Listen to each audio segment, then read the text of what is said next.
What's going on? Jackson here. Welcome back to the daily endeavours for the 20th of March. We've got a 15 seal set. As always, I'll have timestamps in the description if you want to skip to one of these in particular.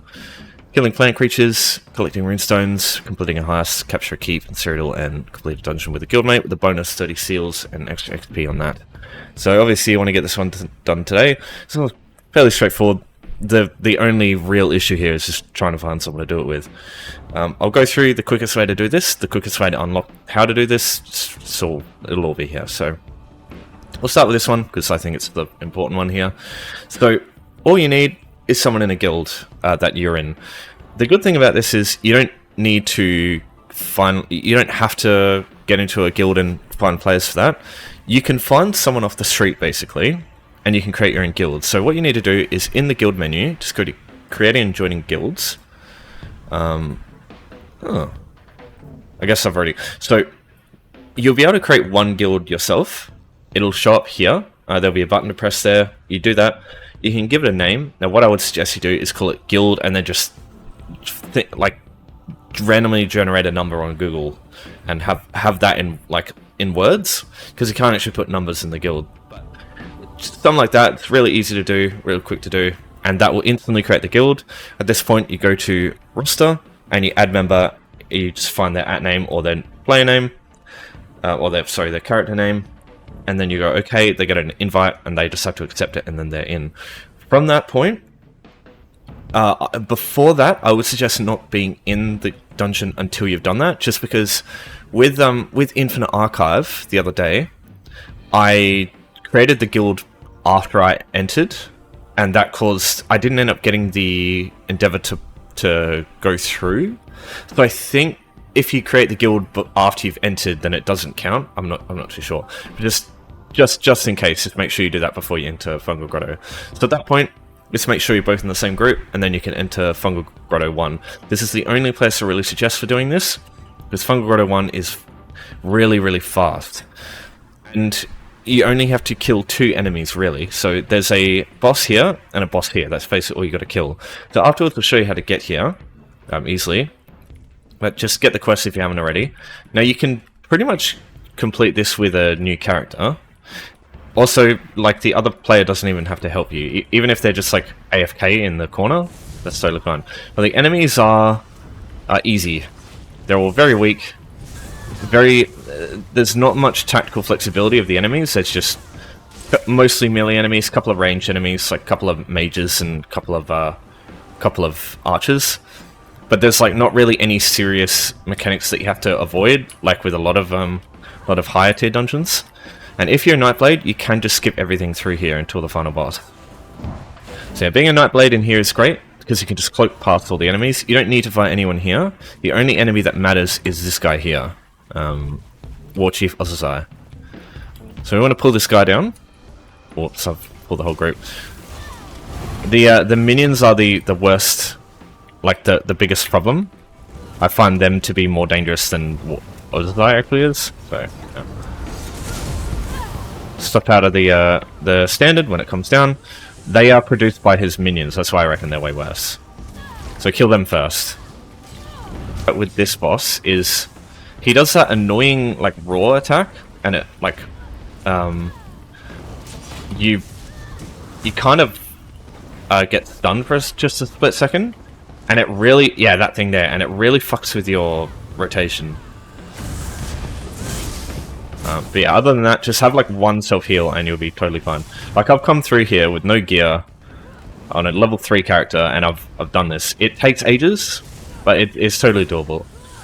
You just want a good character if you can, just so it's quicker. Alright, I'll skip through this so you don't have to watch. It's just boring. If you got the quest, just make sure you... I don't know if you have to do this, because quests get auto-updated nowadays anyway. But, yeah. From this point, as soon as you see this river, just ignore these guys, jump down here. Jump up here, and it'll take you straight to the final boss. Now what you can do is just pull these mud crabs with you, and just start the boss fight. And if you're a Nightblade, Soul Harvest will give you another ultimate if you kill these mud crabs. So just make the fight a little bit quicker. Now, that explosion is rough, but yeah, it's not... That's the... Aside from the heavy attack that comes out typically, it's like the only thing he does. This one here, it's quite quick to come out, so just make sure you interrupt it quickly. Oh, sorry, block it quickly. There, you just step out of this, that's all you have to do. So, at 60% and 30%, the dude will pull out some mud crabs. They're super weak. You can use them to get ulti if you're a Nightblade.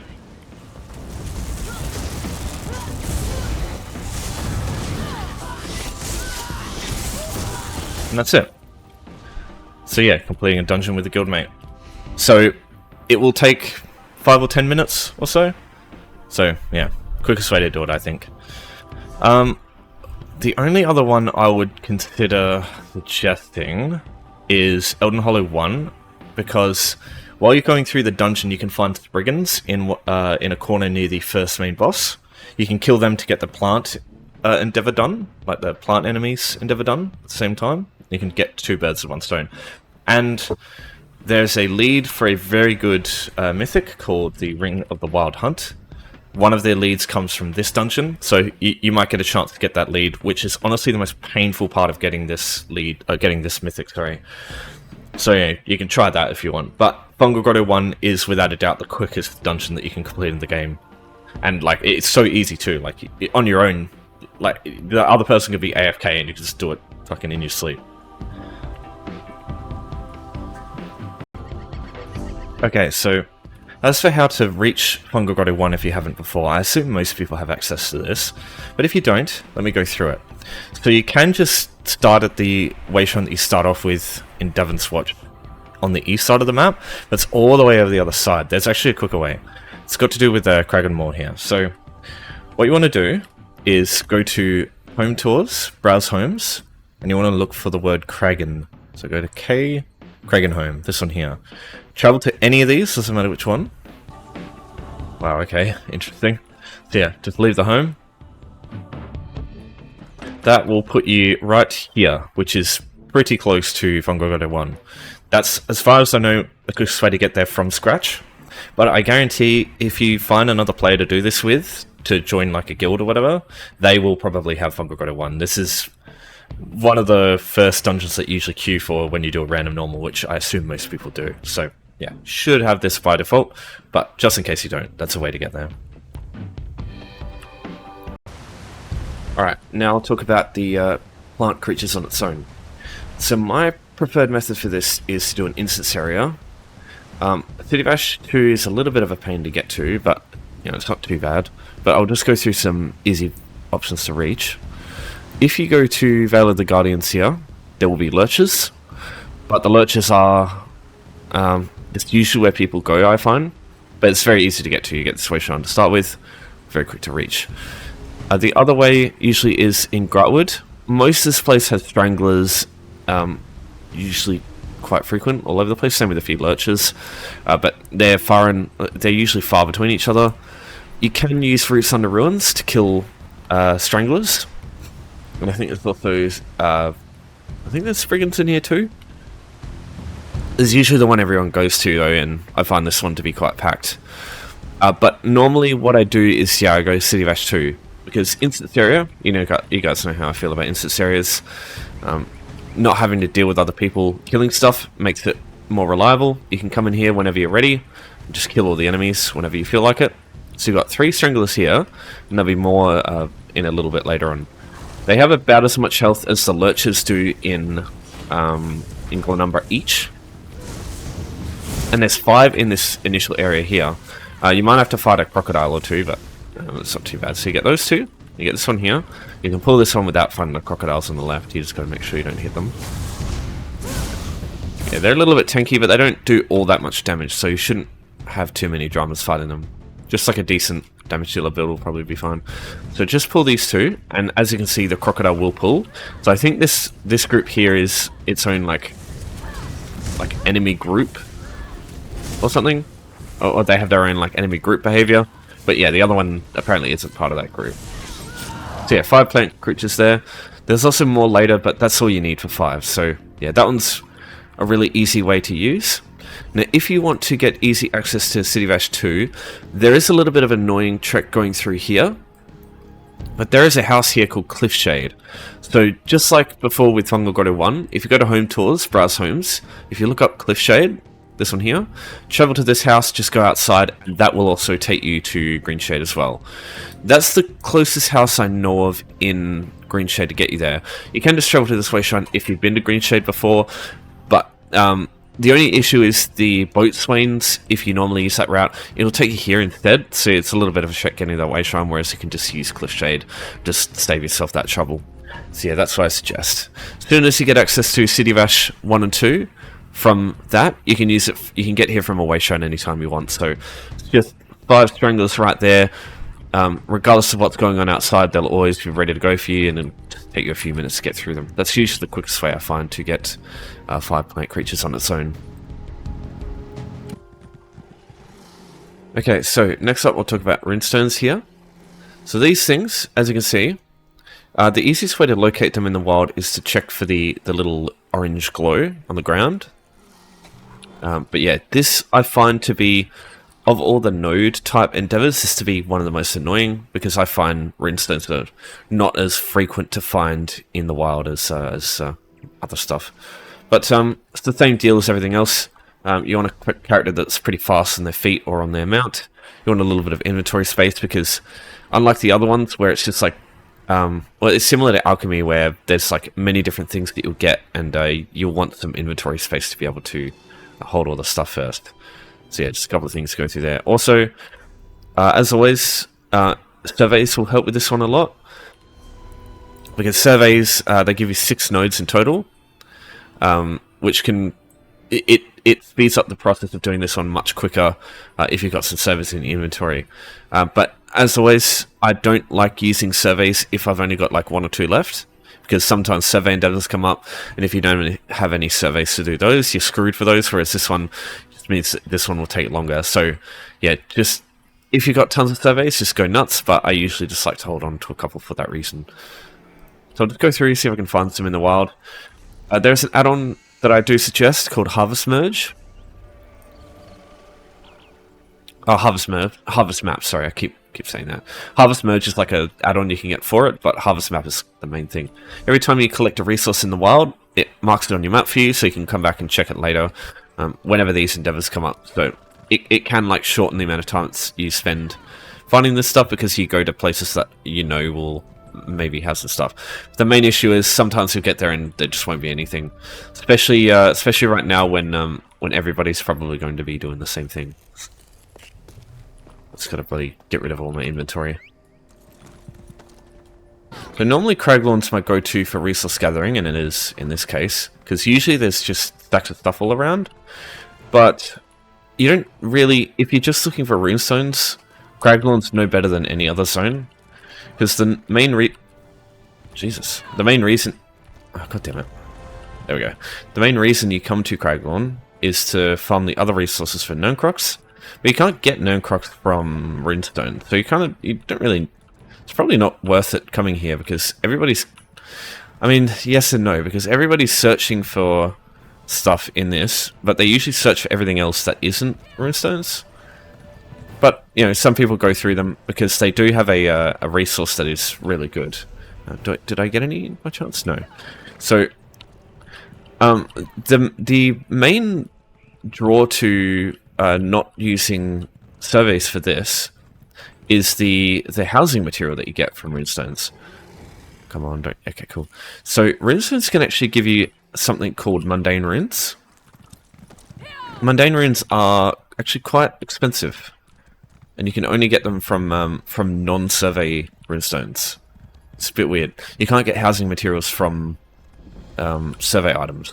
So there's kind of merit to looking for Runestones that aren't from surveys for that reason. Because yeah, mundane runes, they can sell for a lot.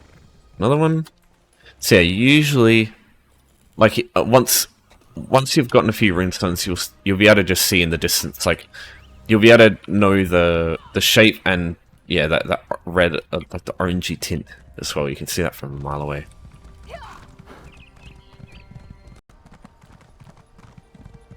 There's a couple in Craiglawn that can be annoying to get, like this one up here. There are wasps here that will aggro if you try and go for it. But yeah, I mean, the wasps in Craiglawn are like the least powerful enemy that you can find here, so I guess it's not really that much of a big deal. But yeah, they will stop you from claiming it if you go for it. Just keep that in mind. I don't think there's any runestones this way. Nah, there's not. There's another one. Just be careful of the wasps just there. I think there's also another one up here, but getting past these guys might be a bit... can I get it? Yeah, nice. Yeah, there's another one up here. Just sitting in the middle of the road. Oh, there we go. So we got some mundane runes too. Awesome.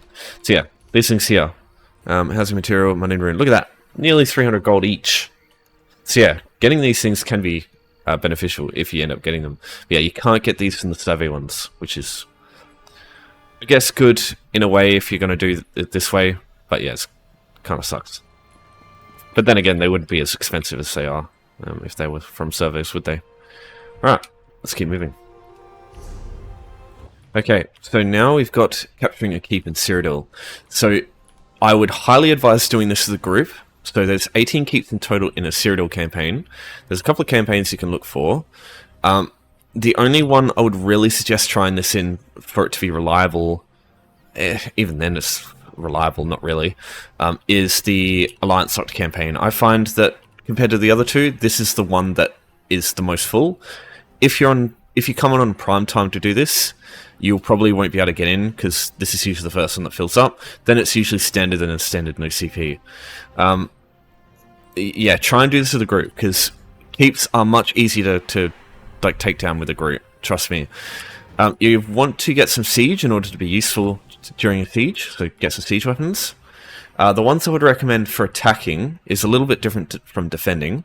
You want a battering ram if you can.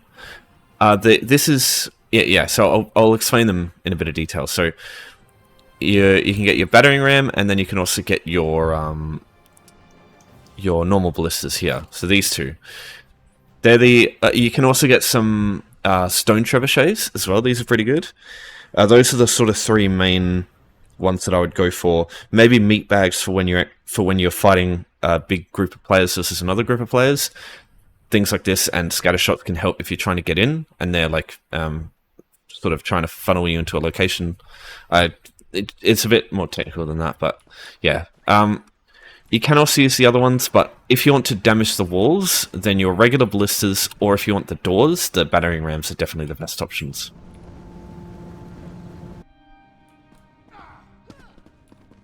So in order to capture a keep, if you're not familiar, there is this flag, and then behind that there's another flag over there. The objective is to kill all the guards on the flag, sit there for about 3 minutes on your own. It'll be way shorter if you have a bunch of other players with you. You slowly take this flag and turn it to your side. You get this flag and turn it to your side. Once they're both fully taken, the keep turns, and that will count for the endeavor. Getting inside is easier said than done. There's 2 layers of defenses that you got to go through. So you got this keep door, and then you got this keep door, and then you've got walls with health as well. So this wall, for example, can be broken. Only certain parts of the wall can be broken. This bit can't be damaged, for example. So you basically pick a section to break through, and you get through it. So the easiest way through a keep is through the front door. If you have a battering ram on this and a couple of ballistas as well, this doors break relatively quickly. The only issue is they're also the easiest section to defend. Defenders can put oil through this little grate here, and oil will absolutely obliterate you if you're not. Like it can do a ton of damage to you very quickly if you don't get out of multiple oils. And there are like 4 or 5 locations that you can put oil in. So you can put oil through that grate, and then you can also put oil up on these little step outs on there as well. So battering rams are fastest but very risky. Basically, use it if you know the enemy doesn't know you're there. And then if they know you're there, you're probably better off either using ballistas, like further away from the door so that oil can't get to you, or you want to use trebuchets. Ideally, you want to use trebuchets in a location that can reach the door from the highest possible point, because trebuchets that are higher have a better, they can travel further, so the enemies will have a harder time reaching you. It depends on keep to keep what locations you can use trebuchets to the best of their range, but generally, in situations like this, you use locations like that section of stone platform there. But yeah, it just depends on location. If your team is not getting through the front with ballistas or trebuchets, you want to pick an area that can smash through a part of the wall. And as soon as you take one part of the wall to half, the keep will flag. It'll say it's under attack. That's good and bad. Firstly, it'll mean that everybody will know that the keep is under attack and they can go investigate if it's important to them. For example, this is a scroll keep, so people will probably jump to this thing for the first possible, as soon as they know it's under attack. But also, they can't travel to it themselves. So people will travel from other keeps, so it'll take a little bit for them to get there. But basically, from that point, they'll get no extra reinforcements. There are a bunch of other things. There's forward camps that you can set up, but you might want to know a bit of knowledge before you set one of those down without knowing. But yeah, there's more intricacies to that. Once you break through the door, you'll get into the courtyard. You want to kill the guards around here. Set up the same thing. There's a keep door here, but there's sections over here and up there that you can set oils down, and you can shoot from out here to hit people in below. So you want to just be mindful of the enemies attacking you. These sections up here are good to set up siege to counter attack the defenses. So try and do that if people are down here shooting the wall to back up your mates. Or if you're on your own, you'll take out these guards. You can do this on your own, but it's rough, it's slow, and yeah, I wouldn't recommend it, because as soon as one player catches wind of what you're doing, you could easily get derailed, and it's a bit of a trek back to get to another keep. So I don't like doing this one myself just because it's unreliable. I prefer anything else. But yeah, that is one way. So break through the door, but also understand if the door doesn't work, you also have the postern walls on the left and right sides. You can break through these too. These are easier to break through, but they're a little bit harder to get through once you break them open, because the keep door is a bit more open, I'd say. So yeah, that's the general gist of getting through keeps. There's a lot more than that to understand. Some things that will help you, having some healers using things like Purge to remove damage over time from fire ballistas and stuff like that is really helpful, especially cold fire ballistas. Those things are brutal on your health over time. Siege shields are also really fucking helpful. These reduce the damage of siege weapons, so yeah, really fucking great. And the Morse can be really helpful too. Increasing the range of abilities is great because you can shoot enemies with range attacks from further away. Or the other one, protecting your siege weapons from damage. Attacking siege weapons with your siege is kind of a way to break a siege, but I don't find this to be too effective unless the sieges are, I don't know. I haven't really had much success just destroying siege weapons anyway, because usually they get through by that point. But yeah, that is something you can try. I think normal ballistas do more damage to siege than fire ballistas do. I'm not too sure. I haven't tested that theory out. But yeah, battering rams, ballistas, and stone trebuchets are your go-tos for punching through keep doors and keep walls. Just keep in mind, like the fire ballistas, the lightning ballistas, ice ballistas, anything normal, anything like elemental related, they will punch through. They will kill players fast, but they will not break walls easily. So yeah, just a couple of things to consider there. So yeah, punching through keeps to capture them is like one of my least favorite endeavors, just because it's unlike the other endeavors where it's just like progress. This one, you either complete it or you fail and you have to try it again. It's just like it can take a long time to do this one. Sometimes it's taken me all day. So yeah, I never really bother with this one myself, because it's entirely up to the player base. Like you can either be you have to rely basically on either allied players to help you or enemy players to not get in the way. So yeah, I'm not a big fan of this one. Alright, so let me talk now about Heists. This is the last one. It's pretty quick to do, but you need Thieves Guild. You need to complete 3 of the main quests in his vein. You need to get the long game completed. The issue I have here is, yes, the heists are relatively straightforward as an endeavor, but if you haven't done any quests in Hugh's vein to unlock heists, it will take a while. It'll probably take you, unless you're really, really good, unless you really know what you're doing, it'll probably take you a few hours. So I don't recommend doing this one if you haven't done any of that stuff. I recommend the other ones. Otherwise, your daily endeavors will take hours, unless you're okay with that. Because after that, it's just you won't be that bad again. Heists themselves are relatively straightforward. What I suggest you do is, firstly, if you have leisure domain up really high, having as much in locksmith as you can is really going to help here. In a lot of cases, because there's ones that you need to open locks of chests, and being able to do that quick may help you get the best rewards. But just understand, also a speed build, being as fast as you can possibly be really helps in here. Whether it be through vampirism, invisibility, you can use a cloak build with things like Wild Hunt to make you really fast, and also cloak. Just understand, cloak won't be perfect in here, and invisibility won't be the end-all be-all in here, because there's enemies that can see you through invisibility, which is annoying. But understand, you do not, even if you completely fuck up everything, you'll still get the heist done. And I would say it's quicker doing it, just going loud and killing everything, than actually following the heist mechanics and getting the reward, because honestly the reward really isn't all that great anyway, personally. And the XP that you get for the Thieves Guild, I personally think this whole set is completely worthless. But that's player dependent. I know some people like this stuff, but I don't. I never have relied on any of this stuff for anything. So yeah, it's my 2 cents. All right, so let's get into it. So you find the heist board here. Find this on the southern side of the Thieves Den. Outside, if you come in through this route here, just go north from the Waste Run. I find it's a little bit quicker than getting to the Thieves Den here. And it puts you right here when you come in, so it's quick to get to. Now, all you'd have to do to start this is talk to a Farrinder. He'll say, I'm ready, and it takes you there. Now, so what you do is you come through. Now, there's these hidey holes here that you can use to not be spotted. Now, the goal here is, at the top right, you'll see, normally I have my minimap here, so you can't see it, but there'll be a timer here.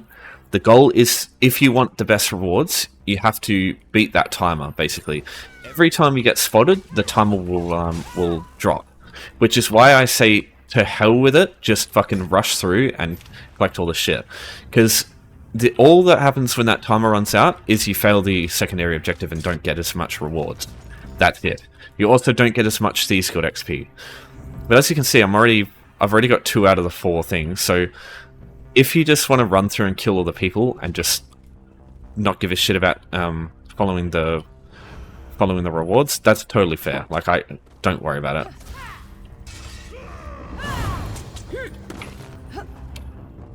As you can see, I just think this shit. What's this? Oh, it's a bear trap. This thing here will reveal you if you're invisible. That's another reason why invisibility isn't great in here. So yeah, you've got these guys here. Just kill him, get him out of the way, get this guy out of the way as well. There's this thing over here. So this is why Leisure Domain is really good, the Locksmith passive, because you can just force the locks on these things and do them super quick.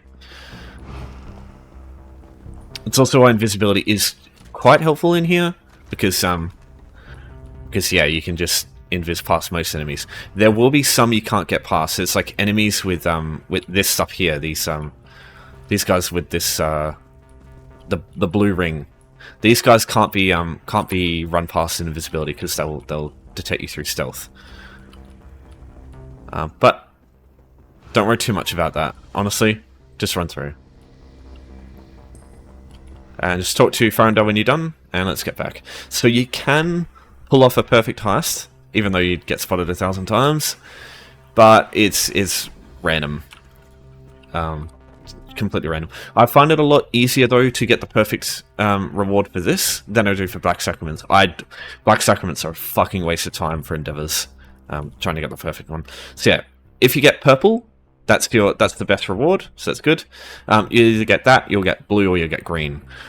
Purple is the only one where you really get... I think I think you need to get blue or purple to get motifs. But you look at the price on these things. There's much better ways to get like motifs. I think like there's motifs that sell for fucking way more than that in some instances. Definitely not as quickly.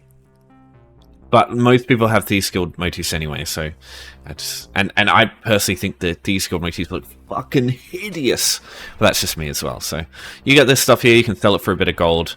But yeah, there's definitely way better ways to make gold in this game. So yeah, don't worry too much about that. I think very rare circumstances will the sets in these guilds like Guildmate or the Heists be good. Sivara's Scales. This is it's a decent set for certain playstyles in PvP, I've heard, and you can actually sell this for quite a bit, but the odds of getting something worth selling for Sivara Scales is going to be quite low. So yeah, see what you can do about finding that stuff, but just don't worry too much if you don't get shit, because the faster you just fuck it, stay balls to the wall and just get through your heist as quick as possible, the quicker you'll get your 15 steals. So if you just want the steals, if you don't care about the gold, just fucking rush through it. Doesn't really matter too much. If you got any questions about any of this stuff, as always, just let me know. But that's Daily's complete. Thanks everyone for watching. Thanks for your support as always. I'll see you next time, and take care.